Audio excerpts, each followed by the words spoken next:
We are live. What is happening, Aleeyah? Not much. How are you, Brad? I'm doing well. This is the part where we pretend like we haven't been talking for the last 15 minutes. We haven't though. Um, no, technically, you were getting water for a few minutes of it and then staring at me Exactly. while I was clicking buttons and trying to make this thing work. Um, so, obviously, very excited, anxious to speak with you today. Um, I think let's just I think that starting let's start a few years ago. I think that's a good place. Okay. You, you know, you've said that you're focused on your health, right? Like you made this Mhm. conscious effort to focus on your health. What was the lead up to that decision, like right before, and then what was the catalyst towards the focus on your health? Yeah, no, definitely a good question.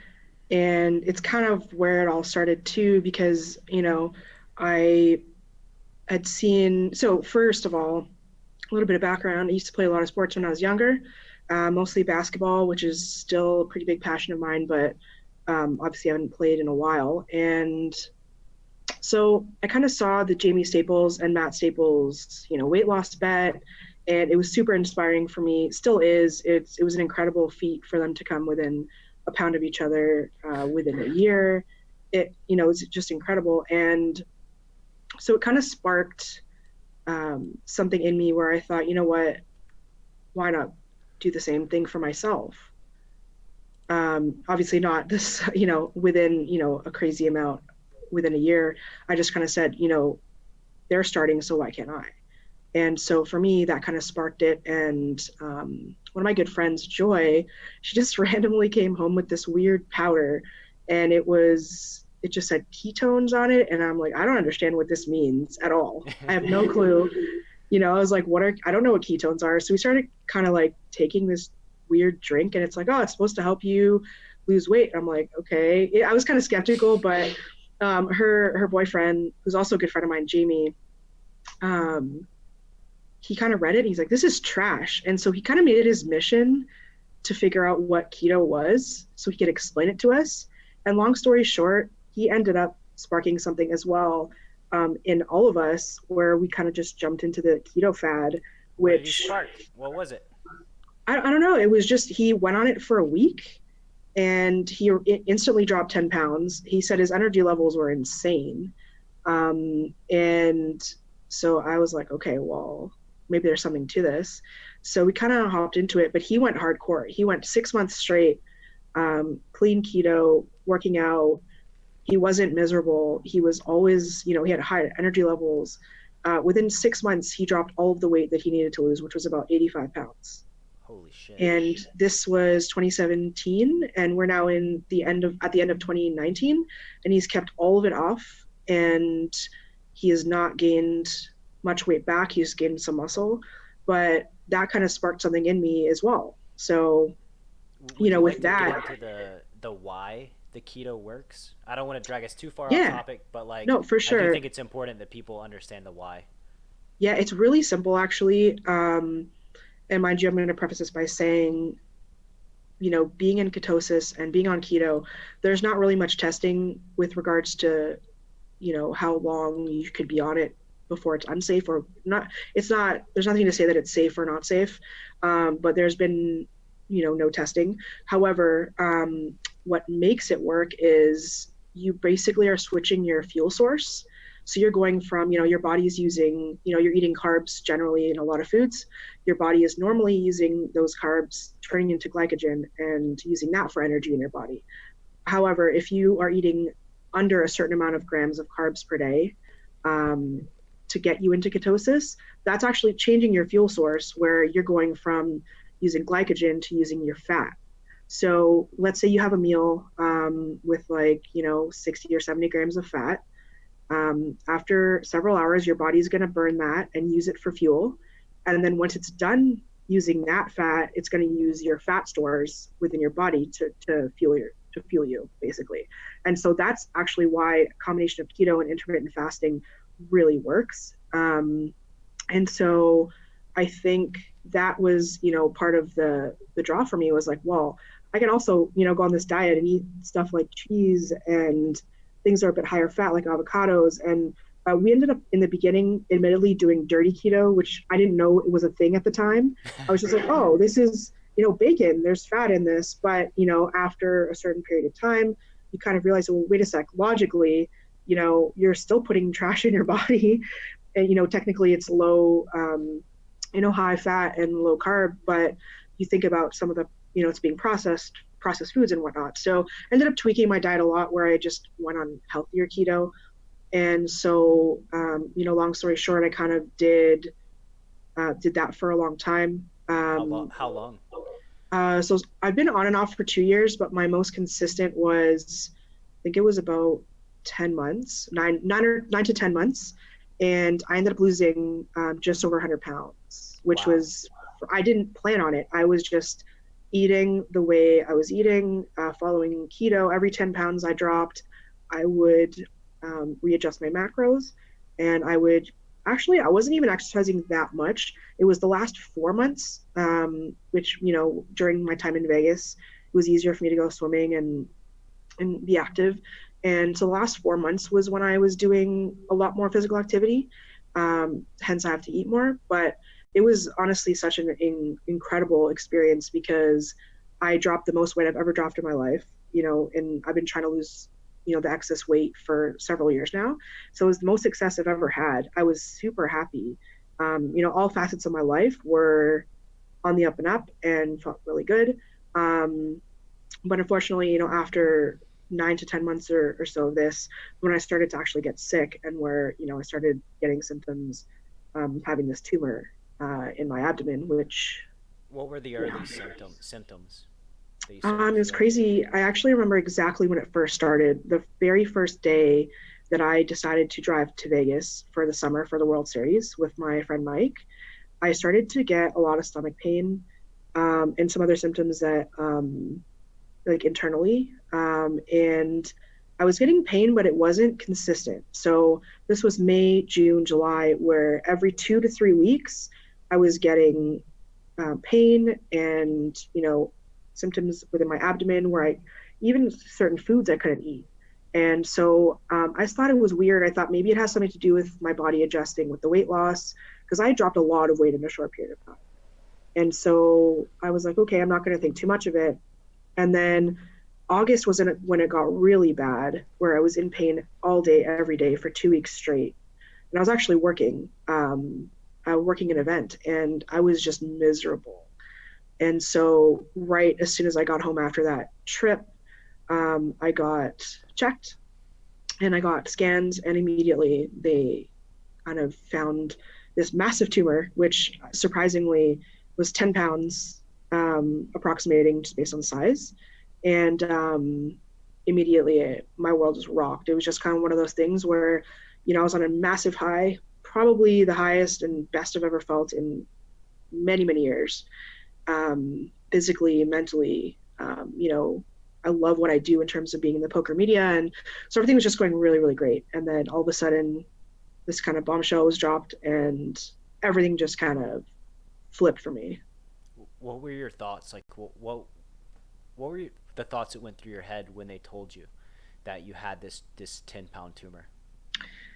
First of all, I thought, holy shit, that's a big tumor. And second was, how is it possible that having this big of a mass that is cancerous in my body has not spread? And I was really, really worried that it spread either to my bones or, got in my blood and, was going to hit my heart eventually. Like I was freaking out.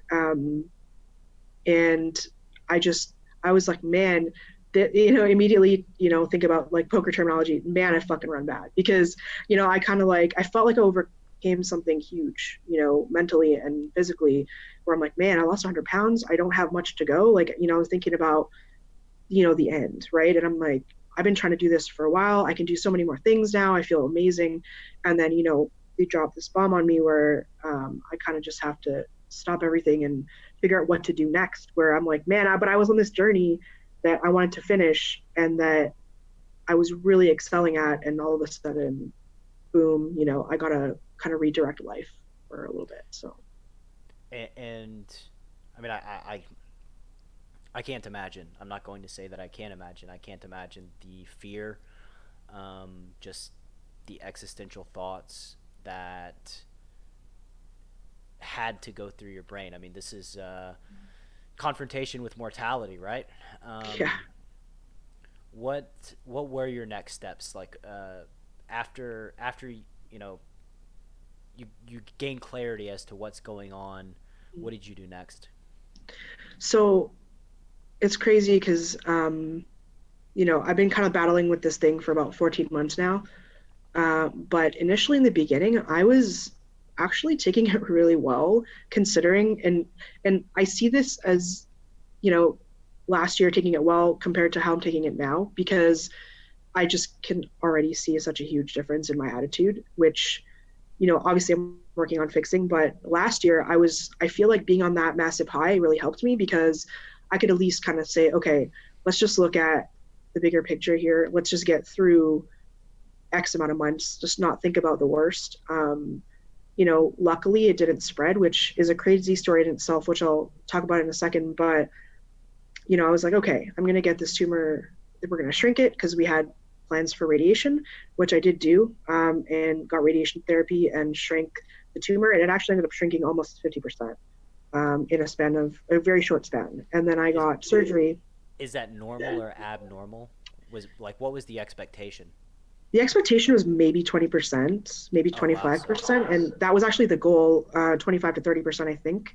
And that was kind of a safe number to get the entire thing removed because it was not safe at the time to kind of go in there and get this massive thing out. It could, um, damage organs and, just it was too risky. So, um, that was a really, really good result for me. I was able to get the tumor removed in December. The exact date was the 19th, actually, of last year, which, of course, I'm big on dates for some reason in my life. And so coming up on that date, in a few weeks here is pretty emotional for me. But, you know, I came up to that date, got it removed, and I was just thinking, okay, this is going to be easy. I'm going to get this thing removed. I'm going to get this thing out of my body. I'm immediately going to go back into, keto, and I'm just going to pick up where I left off because I found that just with the high stress and stuff, I could not keep up with keto while I was going through treatment. And it just mentally, I was a mess. So I kind of just decided to not be so hard on myself and probably gain back like, I think 20 pounds, which is really good considering you go from just not eating carbs at all to eating carbs. what do you mean by Um, you were mentally a mess? Like what was the this if you're okay with talking about it, like no, for sure. Mentally a mess. I mean, compared to what I've been like the last couple months, was probably not that bad last year, but I think it was just a matter of a lot of worry and anxiety of, my family's been through a lot of health stuff in the last several years. My mom had, breast cancer in '06. My dad had two strokes. My grandmother is in a really bad car accident. My sister is in a bad, like, it's just been one thing after another. So I feel like another bombshell just kind of dropped on my family was just going to rock everyone. And so I think I just really, really worried. And so I just was like, man, the last thing I need to worry about is food.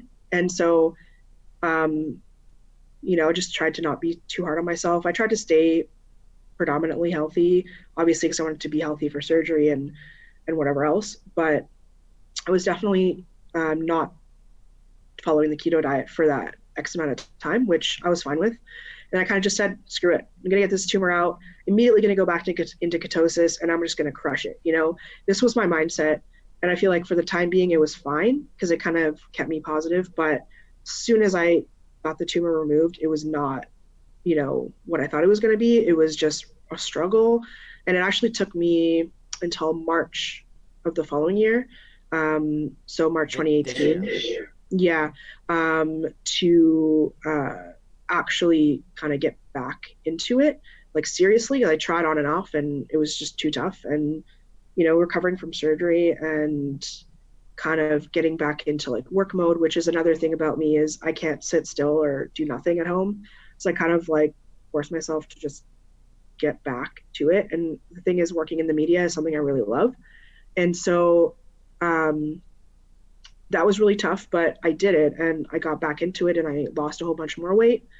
Um, going into the summer, and I was feeling good, and went to Europe a couple times this year as well for the first time in my life. So, a lot of like fun stuff that happened.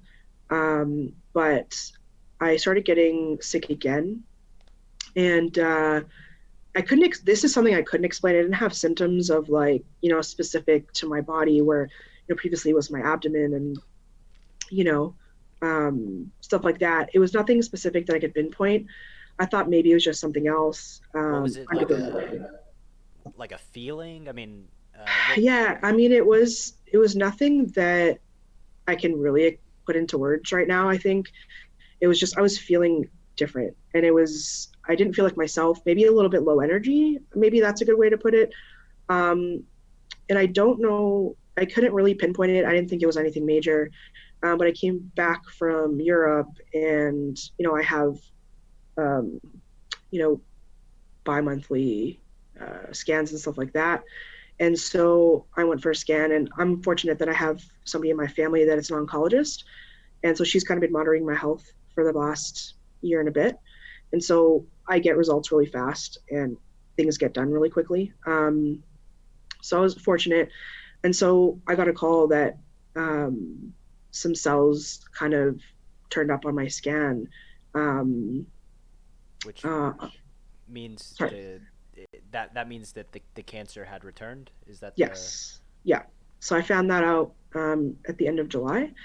And so, of course, my first thought was, fuck again, like, and it was one of those things where I finally felt like I was in a good place again, mentally, physically, I was getting back into it. It took me a real long time to get back into keto and kind of get to where I wanted to be, where I just know the feeling of, I'm doing really well. I know that I can get through whatever this is. And I felt like I was back at square one, but honestly, I Derailed feel again. like, yeah. And so this time though, I was given a chemo pill to kind of test to see what kind of um, treatment I might need to see how my body would react.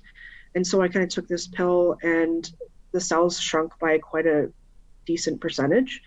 And so my doctor kind of said, okay, well, this is good news, and kind of told me that if I did 5 days of aggressive chemo, that it would clear. So at the end of August, which was just a few months ago, I flew out to Toronto, which is where I was going to potentially do a drug trial, but it ended up last minute switching to just straight 5 days of aggressive chemo. And I was miserable. It was the worst week of my life.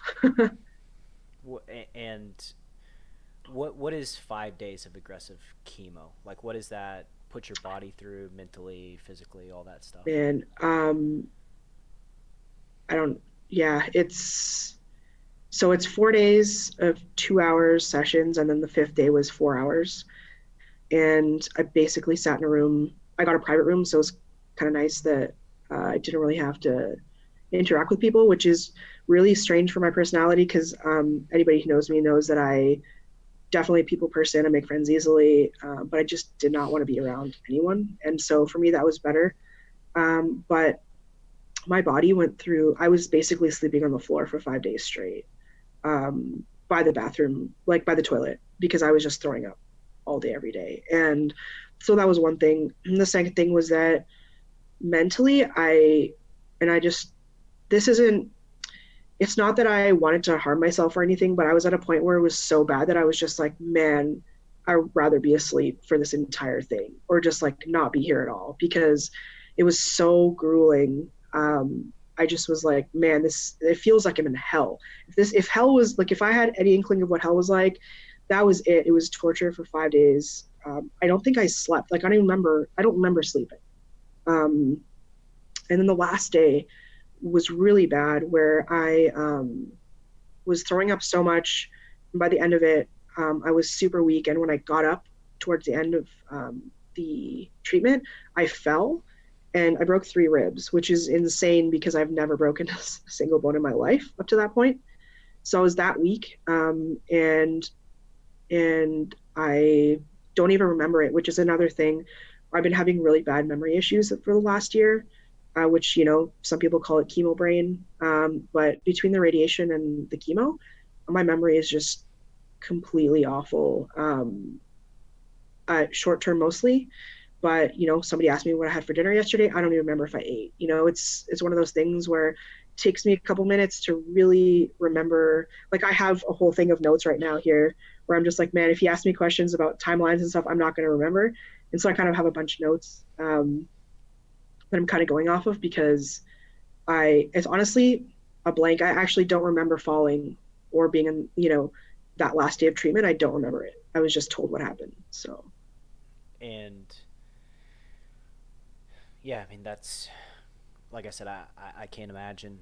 And the mental space, right? By not being here, you mean that, you know, a part of you thought that dying would be better than living through the chemo.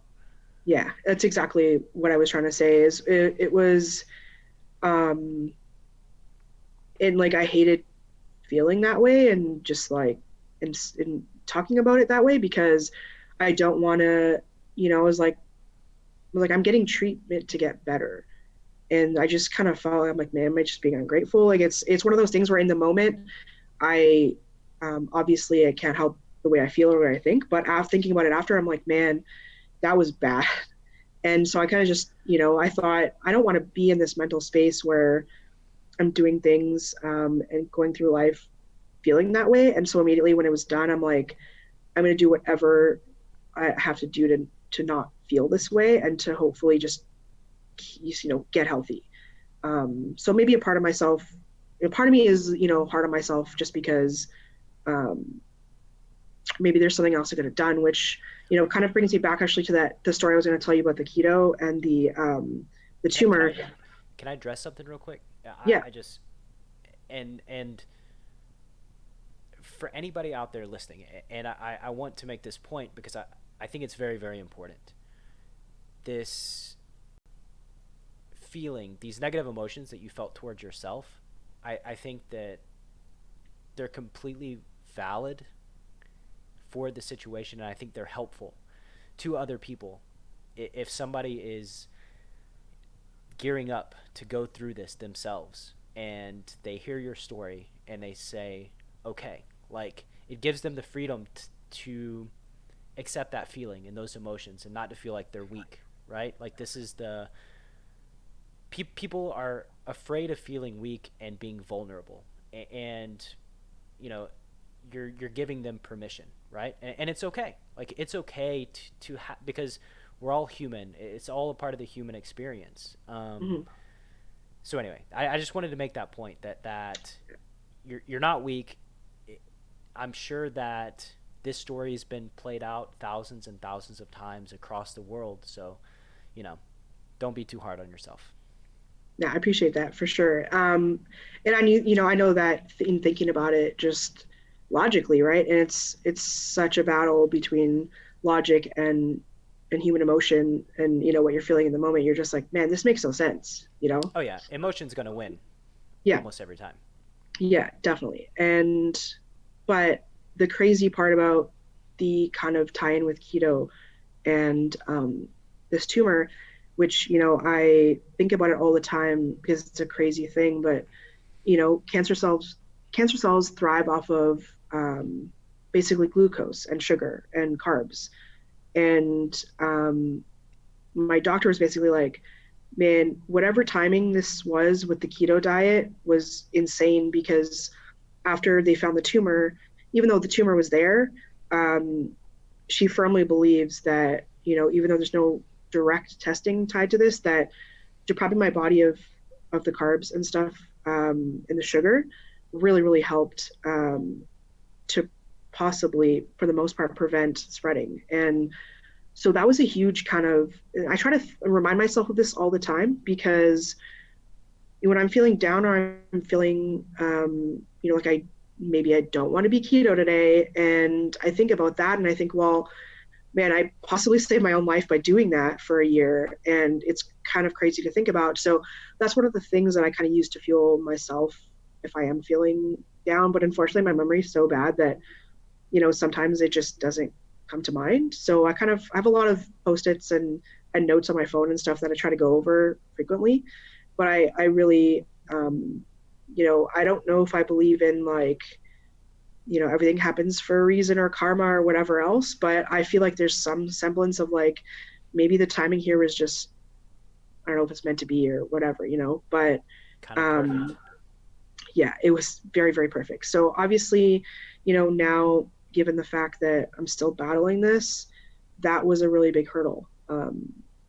Having this massive tumor inside of me and having it, you supposedly have a high chance of spreading based on the size and, how quickly it grew. So And it's like it's hard for me. Like I don't want to minimize anything, but I know mhm. that your initial reaction of man, I run bad. You actually ran fairly okay for the Yeah, situation, right? Like you ran yeah. pretty well, just coincidentally starting the keto. Um, Yeah. so this was that was in August, right? Which Hmm. what month are we in, and what month is End of August in? November almost. It's crazy to think about. So three months ago. Are you cancer free now? What is the what does that look like? Yeah, unfortunately, I'm not in the clear, but I mean, based on the information, the prognosis hopefully will be okay after January, which I am supposed to have surgery. And so, I mean, and this is one of the things that I'm really battling and have been battling for the last little bit, where I just don't know. I don't know. Just mentally, I feel like I've first of all become an introvert quite a bit, which really bothers me, and it shouldn't.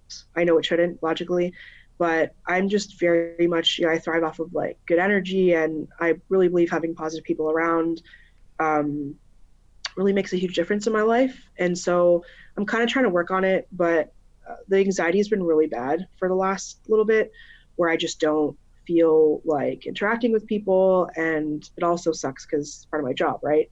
And so, What's the anxiety? Like, what does that tangibly or more concretely mean?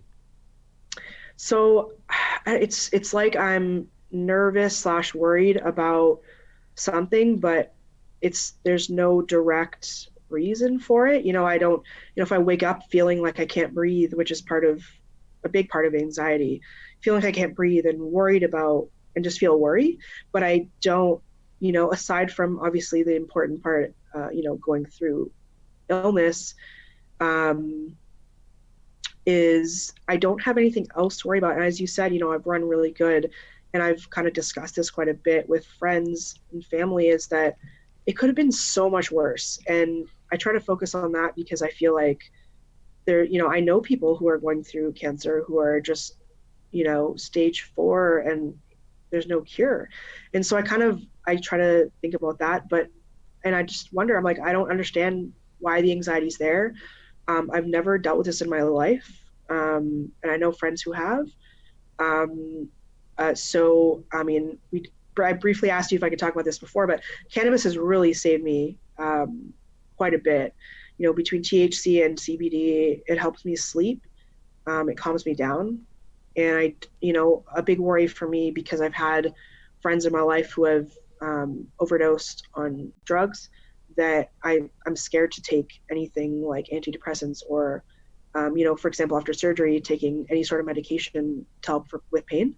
I've strictly just been medicating with THC and CBD, and that's really, really helped me a lot. So, Yeah, I use THC every night to sleep as well because I have yeah, my own insomnia and sleep issues. So definitely on board with that. for sure. So when like this is a hard question. So when confronted with this massive thing, um, what did you think about life? Did you have any regrets about the things that you had done? Any resolve to do different things? I mean, was there an internal dialogue? That's a probably a horribly phrased question, but No, definitely not. um, Yeah, that's a really, really good question. Honestly, internally, I feel like it's weird because I feel like it's two different. It's all one thing for me. You know, the last 14 months of battling this, to me, it's the same disease, but I also feels like it's two different occurrences or they're two different things, which is weird because they're not. I'm still battling the same disease, but I feel like just because of my mindset, the last time compared to this time, I've been really, really depressed, and that's just saying it straight up. Um, and it's been bad to the point where I've been trying really hard to not let my mood kind of seep into other people's moods. You know what I mean? And I feel like, and I know that I'm not supposed to be hard on myself, but I feel like that helps me because it at least helps me be a little bit more positive. But, sometimes I just don't feel like doing anything. I don't feel like talking to people.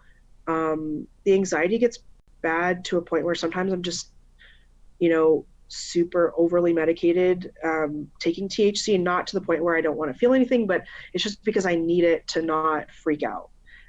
So between the anxiety and the depression, especially the last couple months, has been pretty bad. And I hate using this word, but it's been crippling. It's one of those things where I just feel like um, I can't function at like even a normal or an average level. And again, being at work and being around poker has been helpful for me. My friends and family have been really helpful, but it's one of those things where I'm working through it. And I don't know exactly how I'm going to get through it, but I think I know I will. Just trying to be positive. But yeah, internal dialogue in terms of regrets, stuff like that. I try to have very few regrets in life. And I've kind of, before I used to be the kind of person who was like, man, I regret doing this or I regret being friends with you. But I feel like, so one of the things that I've done to sort of help with the depression and kind of calm my mind is I started reading a lot. Um, Before I didn't at all. But Humble the Poet is somebody that I follow on social media, and he has a couple books that are super short chapters. One is called Unlearn, and the other is called Things No One Else Can Teach Us. And he basically went through depression himself through life and was a struggling artist and kind of talked about straight up. He's like, man, I hate all the Tumblr quotes where it's like, like just reach for the star or reach for the moon, you'll land on the star, like stuff like that. And some of that stuff's relevant, but it's a lot more real. And I kind of feel like I relate to it a little bit. But I started reading and kind of, doing a lot of that stuff where I'm like, man, I need some sort of motivation or pick me up to kind of like get me through the day, get me to sleep. And one of the things is no regrets, just lessons. And it's one of those things where I'm trying to kind of implement that in life. And if I've made mistakes or if, you know, um, done things that, I should correct or whatever else, I just kind of use it as an opportunity to grow. Because I think that, if you're going to live life having regrets, it's going to be, your anxiety is going to be there for sure and for a reason. So, yeah, internal dialogue for me has just been like, all right, let's just get through the day and and try to not. Another thing is to not go to sleep upset, or if there's something bothering me, to try to find a way to get it off my mind, because sleep is so important right now for me that um, I just want to be able to go to bed and wake up positively. And I think that, Elin Eats in chat right now, I can see she's been a really supportive person in my life. Take it minute by minute, day by day, and kind of just go from there. So, yeah, there's a lot of internal dialogue with me right now, and not all positive, but I mean that's has to be expected. yeah. Have you talked to a professional like a therapist? Um, you know, like I've interviewed Elliot Roe. I'm not. I'm Mhm. obviously the least qualified person to talk about like post-traumatic stress disorder and these types of things, but I can Yeah. imagine that that's a big possibility as far as what has brought on a lot of the anxiety and the depression. So Yeah. have you talked to a professional? Yeah, I did recently. And the other thing, and it was really helpful to talk to somebody, which is another thing, twofold. First was it was scary because immediately at the end of the session, um, I was prescribed like a bunch of medication, and immediately I freaked out because it's kind of been something that I've been trying to avoid. And somebody really close to me overdosed 4 years ago, and it just scares me to think about taking anything besides THC to alter my mood. On the other hand, it's I know that I probably need it, and I'm trying to fight it right now, and I'm being a little bit stubborn, but I'm trying to see if the THC and some other methods will work for me. But I'm not delusional. I know that this is something that I probably need to take, but I'm trying. I'm trying to go the natural way. But yes, I did talk to somebody. The other thing is that I've been finding it hard to discuss a lot of the stuff with the people that I'm closest to, which is a pretty big problem for me because I've been pretty much an open book and I can talk about whatever. I feel um, like and I talked about to you about this before the session. I felt like doing this would maybe help me a little bit to try to be able to talk about it more with other people that are important in my life, but also to try to help other people that maybe are struggling. Um, Why the hesitation to talk about it with your close so friends? so it's kind of awkward because people are awkward around me, and it's not their fault. And I just want to say to like, so I'm sure there's some people who are watching and listening, who I am close to in my life. If you feel like you can't, you don't know what to say to me, because a lot of people don't know what to say to someone who's maybe sick or going through depression or whatever else. They feel like they have to walk on eggshells around me. People that, if I say, I'm like depressed or I'm feeling shitty today, and just like the common response is sorry and like sending like a heart emoji, which they mean well, but for me, it's after a little bit of time and it started to get a bit frustrating because I'm like, man, I already don't know how to talk about this. And then other people are finding it awkward to talk to me about it, which is not their fault at all. It's nobody's fault. This is kind of, it's one of the things that happens in life. People get sick, this stuff happens. But it's one of those What do things you where I kind of shut down. what do you need? What's like the ideal like conversation or reaction? And that's the thing, right? Because I had somebody ask me that and they kind of flipped it on me. They're like, well, what would help? And I was like, you know what? I don't even know. But all I know is that like, just like the awkward stares and like the puppy dog eyes feeling really sorry for me, or like just saying sorry and just sending like a heart emoji or whatever. Sometimes it's just like, geez, man, I already don't know what to say. And like nobody else knows what to say to me. So I'm not going to bother talking about it. And then that kind of frustrates me because I'm like, I feel like I have so much to get out. Um, it's just a personal thing and it's a personal battle, which I don't know why I feel that way, but it's just it's an awkward scenario. So I don't really know what the right thing is or what there's no wrong way to approach this. I feel so much love from people. It's just one of those things where, man, people don't know how to talk to me about it, so I kind of shut down.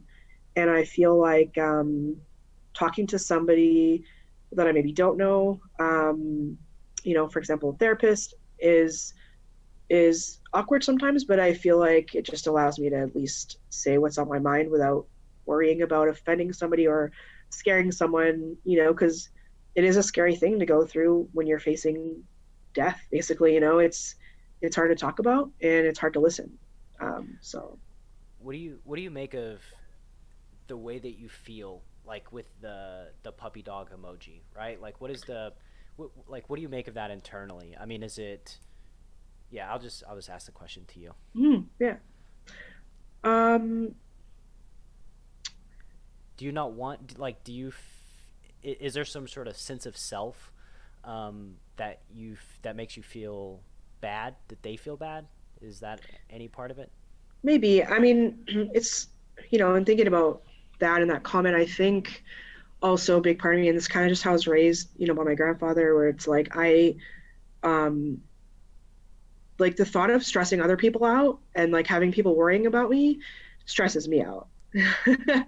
So I think what it is also, you know, maybe part of my anxiety is like worrying that other people are just scared for me and are just always worrying about me. And maybe that's part of it. And which is kind of a bit of what I discussed with my therapist um, was like, man, maybe I'm just stressing because I know other people are stressing. And that gives me anxiety because the last thing I want to do is put anyone out or, you know, um, like I don't want someone to, I don't want anyone to fly across the country to be there because I'm going through chemo or whatever. I don't want to put people in that position. But then logically, I know that if somebody else that I loved was going through it, I would want to do that. So it's kind of like a weird thing with me where I hate inconveniencing people, and I just like, maybe that's it.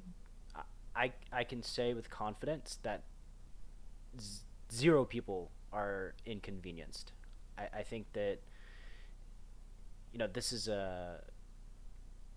it's like a self dialogue, right? Like I Yeah. think nobody that loves you is inconvenienced by being there and supporting you and loving you and spending Mhm. time with you. Like you said, logically, if your best friend had to go through it, of course you'd be there, right?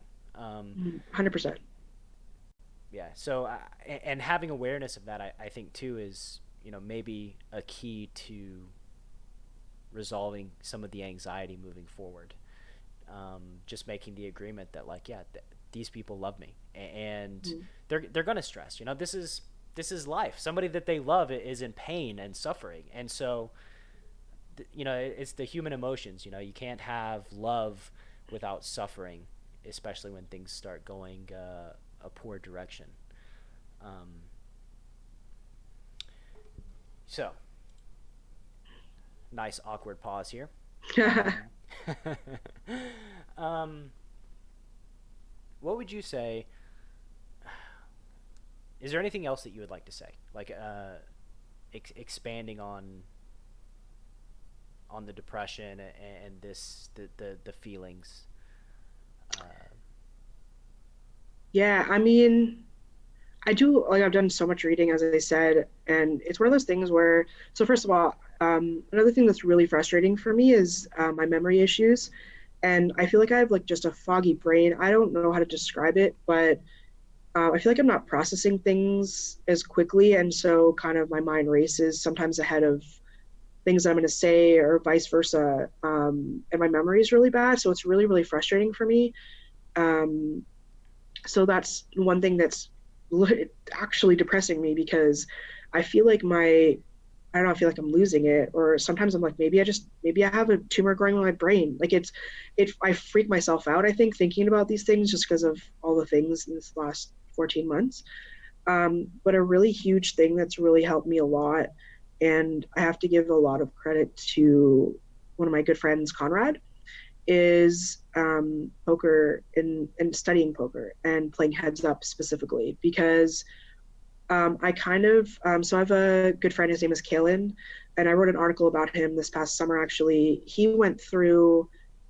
He just had a freak accident where they overdosed him by accident in the hospital after a routine surgery. He tore his ACL, and they marked him brain dead.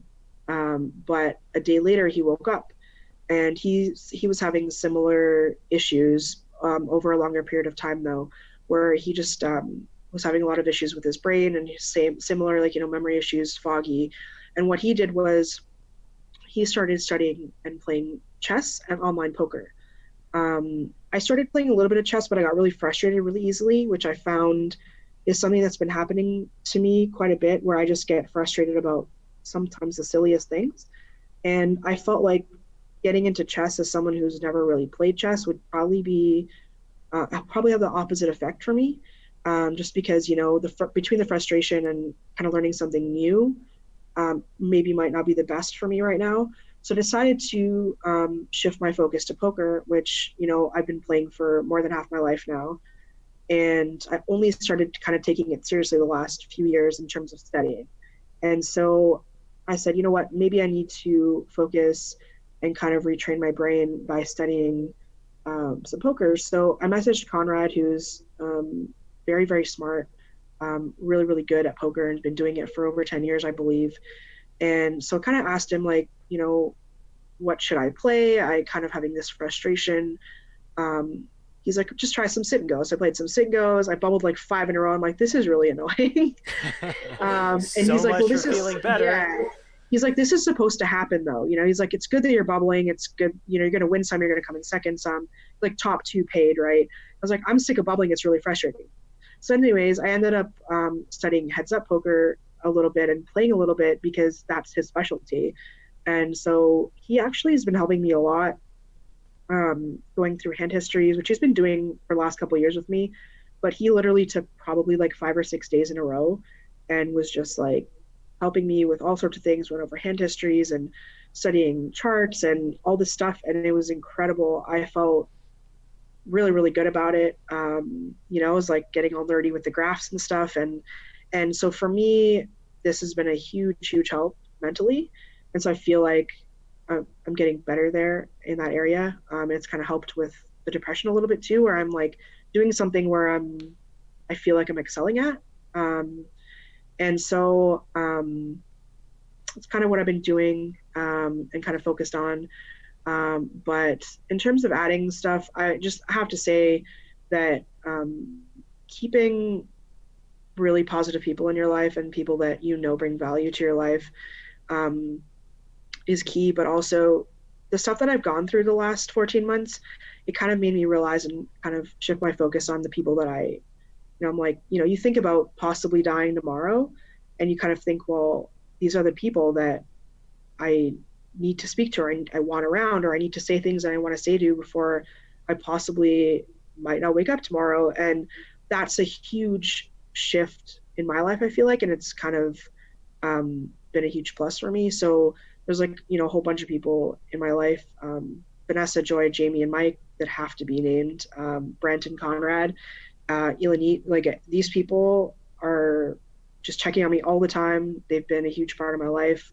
The Run It Up crew as well, which, Jason Somerville, and the people at WSOP have been really, really loyal to me and have helped me in spots where they didn't need to,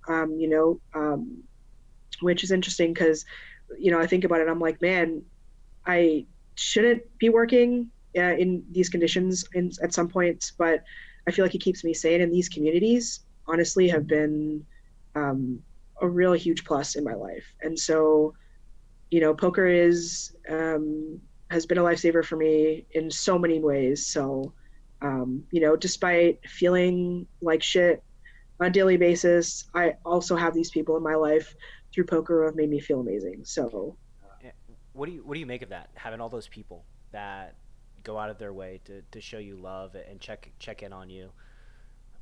What does it mean to you?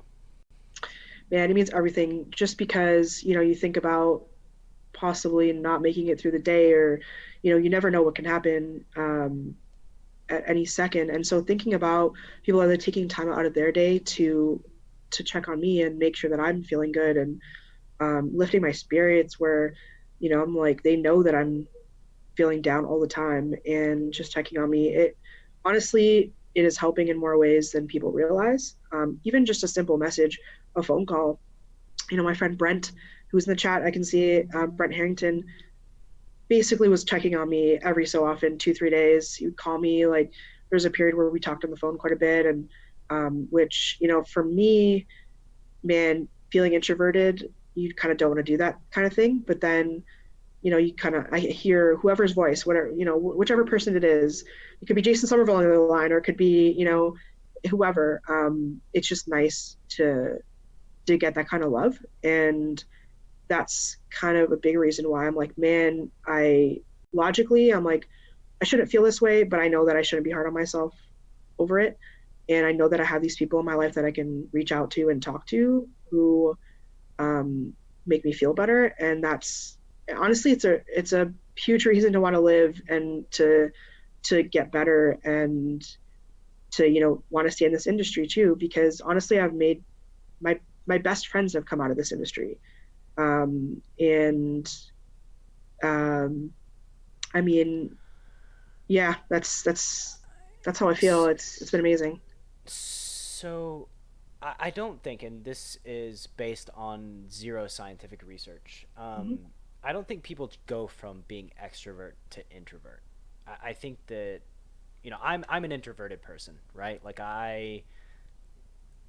this is my love, as like professional love are these one-to-one interactions. Mhm. I can tell you that we'll get off this call and I'll be fucking pumped. Like I'll just be pacing around my house and have so much energy. It's just such a joy for me. And do you think that previously, as an extrovert, getting energy from building people up, um, like from your perspective, making their day better, do you think that now you feel like being around those people might make their day worse, and so this leads to isolation? Yeah, I mean, it's very possible that that is the case. And I've thought about this too long and hard. And I'm like, logically in my head, I know that these people care about me and that they're worried, but um, they want me to get better. But then I think I'm like, man, I feel like I'm just maybe feeling like a burden. Maybe I don't know if that's the right word. Maybe it is. I don't know. I think But it's. I think it's. yeah, it kind of makes me. It's not their fault, but it kind of just makes me not want to tell anyone when I'm feeling depressed or feeling down. And sometimes you can just see it on my face. And my immune system's been really like I've been battling pneumonia and bronchitis. I guess it's the same thing initially when it transfers into pneumonia. But I've been battling this for the last like several weeks, and so you kind of tell that I'm a little bit miserable sometimes. But yeah, I'm like, man, why do I need to bring this person's day to a screeching halt by telling them that I'm like feeling super depressed and whatever. But yeah, it's definitely part of it. Eh, Let me do a little script flip because so I've had a problem. I go out to lunch with somebody, right? Mhm. And they offered to pay for my lunch. And I'm always like, no, no, no, no, no, no. I got the lunch, right? Like, I don't want you to pay for my lunch. Like, Yeah. it's good. Um, and then one day, one of my friends, who's much wiser than me, said, Brad, this is my blessing to you. Don't steal my blessing from me. And for all of your friends, I can say 100% it's a blessing to be able to be there for you when you're vulnerable, when you're feeling sad, when you're depressed. And so, you know, don't rob them of that blessing. Let them be blessed to take care of you. Um, okay. Uh, um, yeah. So I'm now my I've completely lost direction after that. No, I mean that was well said. Obviously, I as I said, logically, I feel like I know in my head, and I'm thinking it over, and I'm like, this is silly, it's dumb. I try to it's put not. myself in. Yeah. The negative self talk. Like it's not silly Yeah, or dumb, right? I think yeah, it's human. You know, you don't want to be a burden, like you said, to drag people down. yeah, Um, it's very human. yeah. So I tell myself, I'm like, logically, I know this is, if I try to put myself in other people's shoes, if they were going through it, there would be no thought, and that I wouldn't be there for them. So I try to think of it that way, but sometimes just kind of my nature. Yeah, it's a struggle. I Yeah, mean, it's totally understandable, and it's just not a It's not a good situation. I think that almost all human beings would yeah. react exactly the same. Um, okay, let's segue a little bit, maybe to some happier things. Okay. What's what would you say? What's the most unexpected thing that's come from your journey through poker? Unexpected. That's a really good question. Well, like getting into the job in general and working in media was unexpected already. How did As that happen? so I was working in finance for quite a long time, and there was kind of this. period where it was just impossible to get a raise. It was impossible to get a promotion. And I later realized 6 months later, they laid off 16 or 1700 people from the company. And that was why it was impossible. So I decided to quit in the summer of May 2015 and take the summer off, do a bit of traveling, play poker. And then I said I'll look for another job in the fall. And Joanne Jost, who is a TD back home in Canada, she ended up having this social media spot open where she wanted to try doing some live updates, which in Canada is not a huge thing in comparison to the States and Europe. And so she said, let's give this a try. I think you'd be good for it. Long story short, I gave it a shot and I never looked for another job again. And it's been 4 years. So that's basically the short version, but accidentally fell into it that way. Met some really good people, Drew Amato, Chris Torina, Janine Deeb from the poker world, who came to Canada to run an event where I was working for the casino, doing updates for them. And they ended up, hooking me up and getting into the World Series and working for them. And I've honestly been super happy working in the industry. It's been such a dream. Like, as I said, I've met some of my best friends in this industry, who I know I'm going to be friends with for life, even if I leave the industry at some point.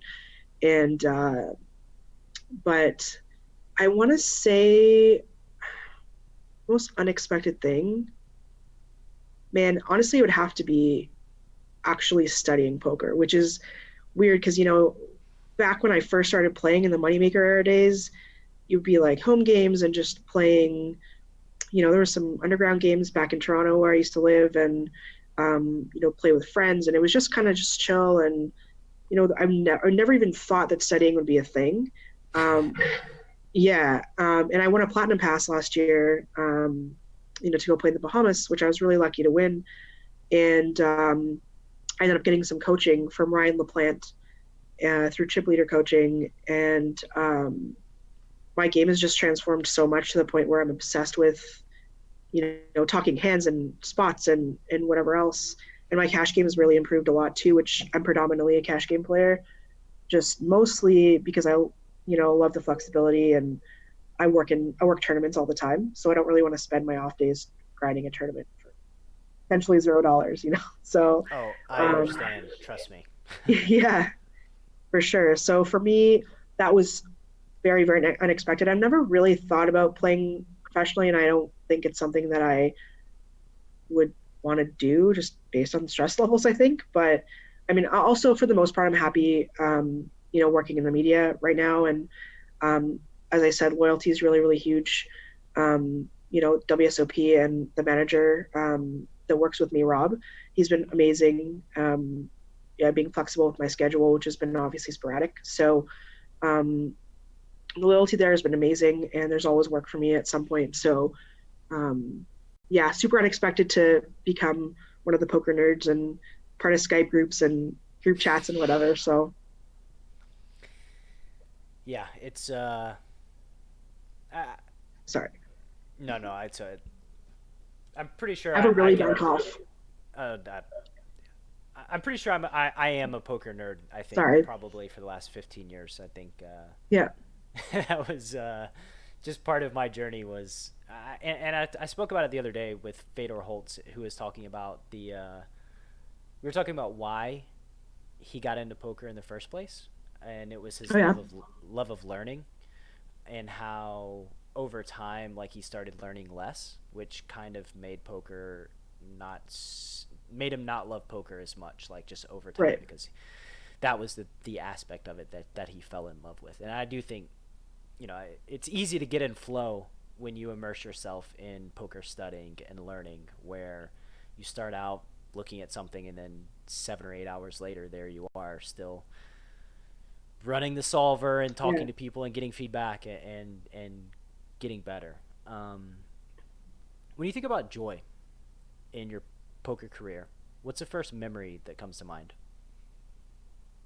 Joy. Honestly, I don't know if you've kind of seen this on social media the last little bit, but do you know who Celeste the Unicorn is? Oh, the is that's Vanessa's little thing that she's taking pictures of?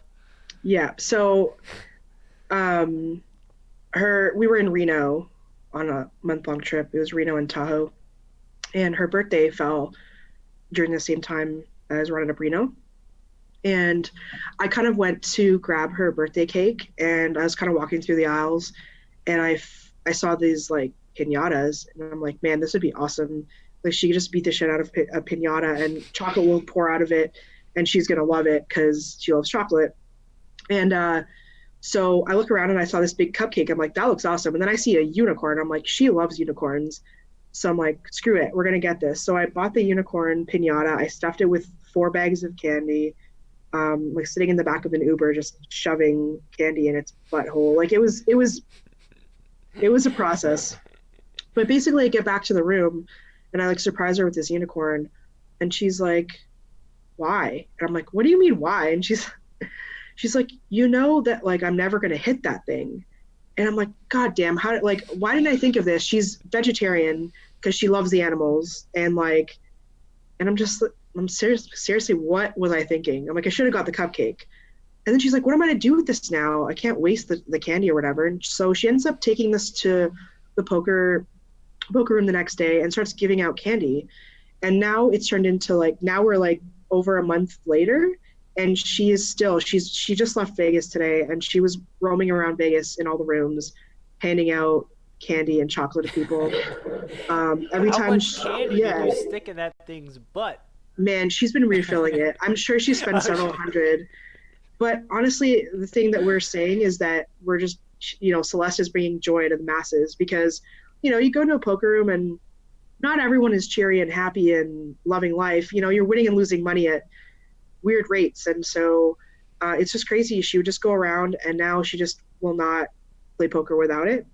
And it's Celeste the unicorn, bringing joy to people, you know, and I don't know, that's the first thing that I think of when you ask me that, because I was just telling her, I'm like, it is crazy. Like, I'm not huge on the pinata thing. I love Celeste. I think it's a hilarious thing, but the fact that it brings joy to her, like she finds joy out of bringing people joy. And so for me, that's just like, man, that's amazing. It's as simple as carrying around this pinata that's made of like, I don't know, like cardboard and paper mache. I don't know what it's made out of, but you're just carrying this thing around and just giving people candy, and you're putting a smile on their faces, like the dealers even, she's like, hey guys, if you ship me a pot, I'm going to ship you a chocolate. Like that's how it's going to work. And so, I mean, it's stuff like that where you just don't see that often, but I'm lucky enough to be able to witness it all the time. And that actually makes me smile a lot. So for me, it helps with like the shitty mood and stuff to have that positivity around. And it's a huge thing. That is hilarious. And yeah, this gift that you thought was really horrible is now spreading joy to poker rooms across Canada, America, worldwide. Yeah, for sure. And it's funny because a couple times she said to me, she's like, this is the possibly the best gift I've ever gotten. And I'm like, man, all right, whatever makes you we happy. we just needed to go viral, and everybody's carrying around a pinata at all the poker rooms, giving out candy to people.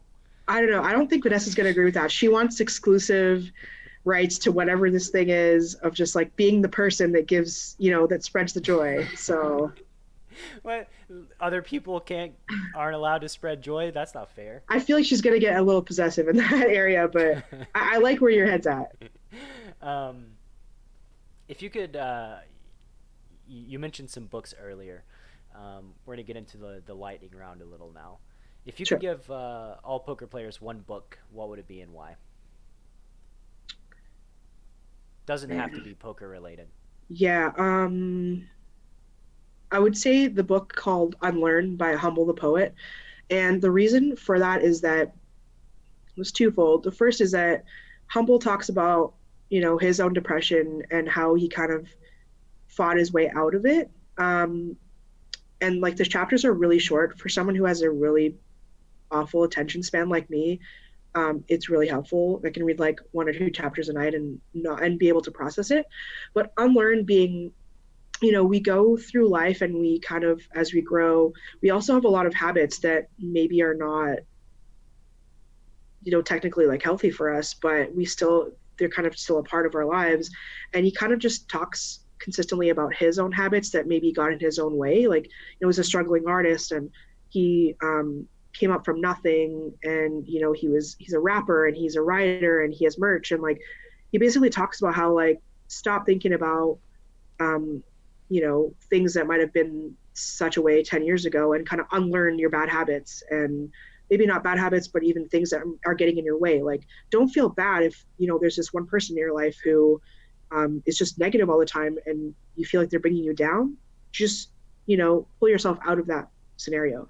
So kind of like little examples, I feel like that we can all relate to in life, where we can, draw from his experiences, which is, partly what's inspiring me to write a book myself, which I've kind of started doing, which it might be a while, but I kind of want to do similar to what he's doing. Is I want to be able to kind of take my experience, bad and good, and kind of put it out for the world. And if people can learn from it, then I feel like I've, maybe served my purpose, or whatever it is, like whatever it is in life. And so Unlearned by Humble the Poet, 100%.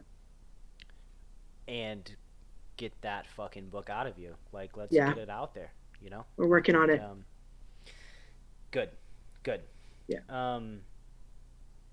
And mindset is something that like I'm thinking about every day. I can't interview Elliot Roe and then have a 2-hour conversation with Nick Howard and not be obsessed with mindset now. Like it's like projection and self-sabotage and all of these things. I feel like I've had self breakthroughs like every day the last like 5 or 6 days, and then Fedor Holz too. Obviously, Yeah. he's going to talk about mindset and stuff. So it's very subtle, the seeds that get planted and the actions that stem from those seeds.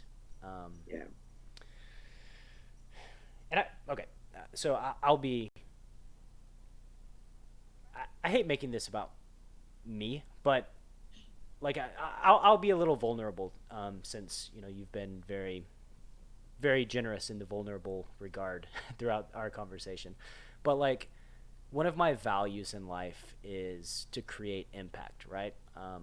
This is a core value. I want to create impact. I want to help people in their life, live a better life, improve their life. And I've asked myself, I've had many poker courses in my head. And today I was at the gym, I was lifting weights, and I was thinking, why haven't I made poker courses? Like, why haven't I done this, right? Like, I've made tons of poker content, and so I started thinking about fears, right? Like the fear, and then I realized that my biggest fear is that I'm gonna die and not make any impact. This is like a core, my biggest fear, right? And then I took it like the next level of, okay, so how are my actions getting in the way? And this is like where the procrastination comes from, because if I never make anything, then my fear never gets realized, right? Like I'm scared of the pain that whatever I create won't be good enough to make an impact.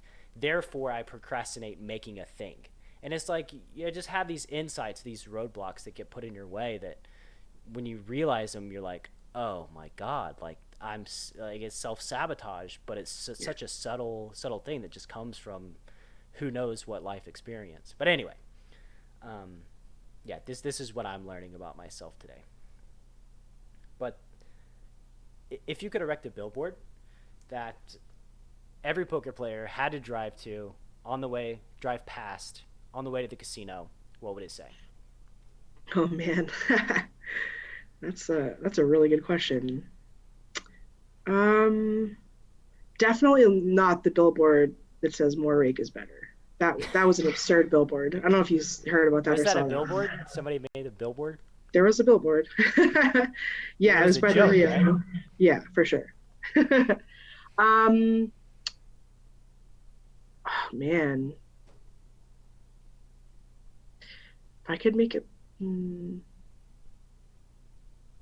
I don't know. I feel like the first thing that comes to mind, and this is not even a traditional thing related to poker, but I spend several weeks at a time in these casinos working these events.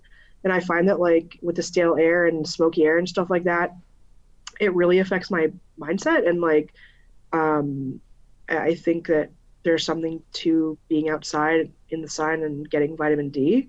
But I feel like something to the effect of like, how about you just eat your fucking dinner outside or like, take a walk for like one of your breaks? Because I feel like just being stuck inside all the time and just getting air, which is, it's a weird thing, but it's the first thing that came to mind because I know that me being in a casino all the time, I need to get outside, and I feel like it affects your mood a lot. And so, yeah, Biologically, it seems like it has to be true, right? I don't think that yeah, human beings have we're probably meant to be in a casino for no, 18 hours a day and never see the sunlight. I think I don't, we're probably created differently than that. for sure. Um, okay, one heavy question, and then we got a few not heavy questions. Okay, What's a story about yourself that you were convinced was true that you're starting to realize may not be true? a story about myself. Yeah, like an internal, like some sort of truth that you thought about yourself that you're thinking may not be true now. Mm, And I'm yeah, that's a testing good. this question out, so we'll see. These are good. These are good questions. um, Man, first thing that comes to mind is that I'm not great at math, which is hilarious as a poker player. No, I mean, I would say,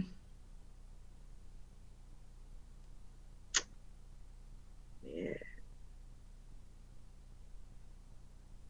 Okay. I feel like for a good chunk of time, especially, so a little bit of background, my family is um, Muslim. And so being a female and being Muslim, I'm non-practicing, but my family is. There's just been kind of like um, a path, and I feel like this is not just for, Muslim families or, we're first generation Canadian, but my parents were born in Africa. So, just somebody that's super old school, like my parents, a lot of our parents are old school. So I would say this, people can probably relate to this where, we're supposed to be on some sort of path where you go to school and then you graduate, then you get a job and then you get married and you have kids and you get the house and then whatever else, then you retire. Then you Um, die. exactly. And so for a good period of time, I was kind of, my family was like, not obviously not thrilled that being a female Muslim working in a casino all the time was really frowned upon. And I kind of, for a decent chunk of time, I was like, I'm just, I'm a selfish person. But I didn't care. And I was like, this is what I love. I love to play poker, and I've been playing since I'm 33 now. I'm playing since I was 16. And so, um, for a good chunk of time, my parents, kind of made me feel like I was selfish for doing something that I like to do. And then jumping into the industry and working in it, I told myself I was selfish, but after the year I've gone through, I don't believe that about myself anymore. And I can confidently say I'm not because of, a lot of my actions in life where I feel like I'm quite the opposite. And, logically thinking, and we've discussed this a little bit here today, where it's like, I'm too hard on myself when it comes to a lot of this stuff and um, thinking that I'm being too selfish, but I'm really not. And I actually think quite the opposite in a lot of respects. So it's something that I'm proud of, going through life where, I also an emotional person too. So, I feel a lot of things when it comes to my friends and family. And so um, being an emotional person like that, I think makes me a bit more selfless than selfish. So definitely a big thing to 100%. struggle with. Yeah. Following your dreams Yeah. 100%. is kind of the human experience, right? It's what everybody wants to do. Yeah. Um, so kudos to you. Definitely not selfish, I think. And I can tell throughout this conversation that you're clearly not a selfish human being. If anything, it's it's too far in the other direction. Need more Aaliyah needs more selfishness. Yeah, I Um, mean, and I definitely know that about myself too. I mean, it's crazy though to think about, especially after the last year and a bit, where it's like, if you were to tell me, because I first of all, I didn't think that, I was told I was in the clear, and I didn't think that this was going to come up again. I was hoping that I would be like, my mom, where she was went through it in 2006 and dealt with it, had surgery, radiation, chemo, and she's, dodged it since then. And I was like, I hope I can go in that path. And then it came back. And then I think about it, I'm like, man, tomorrow they could tell me that it's spread. Tomorrow they could tell me that it's gone, and I don't know what tomorrow is going to bring. And based on that fact, why should I be slaving away doing something I don't like to do, working in finance or whatever it is that, my parents kind of expected for me. And I kind of thought about it and I said, I've done so many awesome things in the last 4 years being in this industry, and the friends that I've made and the places I've traveled to, which, I didn't travel very much when I was a kid. So thinking about going through this kind of makes me, reaffirm that, yeah, I believe I'm on whatever right path it is for me. And I just can't let anybody else tell me that it's wrong, because, no regrets. the number one regret of the dying is that they didn't live a life that was true to themselves. Um, so yeah, follow your bliss. Yep. That's all you can do. Hell yeah. What's the current big goal that you're? Do you have any current? What's your current big goal as related to poker? Oh, that's a great question. So my current, I mean, I have like a small plan that I want to implement for bigger pictures, keep studying when it comes to heads up, for example, and kind of rework my brain pathways and try to get health stronger mentally. And that should translate, into getting better at cash, which is predominantly what I play. I'd like to play bigger, How big? eventually. Um, I mean, right now I'm playing mostly 1-2, 1-1-3, um, which I find the 1-3s are like the hybrid 1-2-2-5 games. And once I get a bit more comfortable, I would like to transition to 2-5 and kind of spend a good chunk of time just predominantly playing that game and kind of getting better at it. And then who knows what happens after that. But obviously, I'd like to play bigger than 2-5 eventually. Definitely a long term goal, but that's kind of what I've been thinking about really in terms of working on my game for the next, let's say, year, because I know that I need to focus on stuff that really is going to stimulate my brain on top of just working in the industry, and I definitely want to get good. So I would say with confidence and played a lot of live poker that this is a very attainable goal. mm, You 100% will be playing 2-5 and 5-10. I would say within a few years, if that'd be you awesome. know just do the work, right? Like Yeah, you have all these amazing people that love you, that are great at poker, and like yeah, this is far more than a lot of people have that aspire to move up to 2-5 and 5-10, right? So like yeah. you'll get there. I have no doubt. Yeah, I'm super lucky to have these people. For example, Conrad, like, it's crazy. This guy just, dedicates whatever time. He could be grinding, all day, every day, but he's been spending time helping me out with my game. I have these group chats. My best friends, between Vanessa, Joy, Jamie, they're all really good poker players, and I can talk hands with them anytime. I travel lots with Vanessa too, where, we go to different stops, and I know that she gives me whatever feedback if I ask for it. So I'm very lucky in that regard. Yeah, you'll get there. I have no doubt. What's a project you're working on that's near and dear to your heart? That's a really good question. And I surprisingly have a quick answer to that. I actually, when I first got into the industry, obviously I was getting my feet wet, but a big thing that I was really drawn to was the charity aspect, where a lot of people are really, really generous. Whatever the cause is, people kind of rally behind it.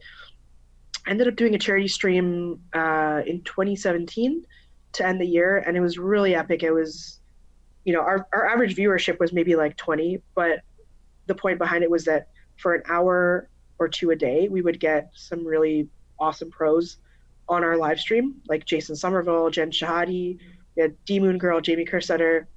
We had some really cool people on our stream, and they all in some shape or form helped us get donations. And so I want to do cool things like that, related to charity strictly. But obviously the cancer research is close to my heart right now, and something that I've been trying to work on, which I've been putting off for a bit for my own procrastination reasons, but I'm trying to roll out some merch that I'll be able to kind of donate proceeds to charity for cancer research in time for Christmas. And so I'm kind of working on some designs for that, but that is a project I'm What working kind of on right merch? now. Shirts and hoodies, like poker, poker players can wear at the table, and um, it's not so much starting a clothing line, but it's more just getting a few select things out there that are in support for cancer research. And, at the risk of being out of line and swearing, fuck cancer is one of the slogans. I'm trying to like get it in there so that people are not getting flack for it wearing in the poker rooms. But I think doing that in time for making a donation over Christmas and New Year's. Dan Smith has the double up charity drive he does every year. So whatever I can raise, he'll double it. Assuming he does it again this year. So that's kind of where I'm working on right now, and I hope to roll it out really soon. It's somebody that's familiar with e-commerce and this sort of thing. Reach out to Aleeyah, give her some help. Let's get this. Let's roll this shit out so that Yeah, can do some good. I'm in. So let's fast forward 15 years. What would you like your poker accomplishments to be, or your accomplishments in the poker industry? Another great question. I don't know what the future holds for me in terms of the media side. Um, there's definitely lots of options, and I would definitely, at the top of my list, consider staying if the right opportunity came along. So don't really know in terms of the media side, but in terms of actually playing poker, it would be cool. I mean, I've been focusing on some tournament studying or whatever. Would it be cool to win a big tournament? Like a six-figure score or something like that, just to kind of, um, I guess I'm not playing for a living or anything, but to kind of solidify, the studying and putting in the work and just being in poker for so long. Everybody wants that score at some point, and I've definitely been studying lots. So I don't play a high volume of tournaments, but the plan is to, play enough during downtime that I can, big something huge and donate a good chunk of it to charity, and just be able to say that I won a big tournament. Financially, it's great, obviously, but it's not something that I'm kind of like that I need to attain or whatever financially. It's just for recognition's sake, and just kind of like, reassure myself that yeah, this is worth the work, and um, have that big trophy in my house or something. Yeah, it's the culmination of all the hard work. It's the Yeah, pot of gold at the end of the rainbow. for sure. So final thing, and Yep. get you out of here. Where can the Chasing Poker Greatness audience find you on the interwebs? Hmm. Pretty active on Twitter. I try to take days off to not be on Twitter, but I feel like it's impossible. We're gonna work on that. Nothing's impossible. At El Sriracha on Twitter, and I'm on Facebook, but not as often as I am on Twitter. So for the poker world, anyways, at El Sriracha on Twitter, and I'm pretty active on there. So Thank you very much for your time and your energy. I'm very grateful to have had this conversation. And let's do it again. Let's do it again within the next 12 months, and you can parade your book around.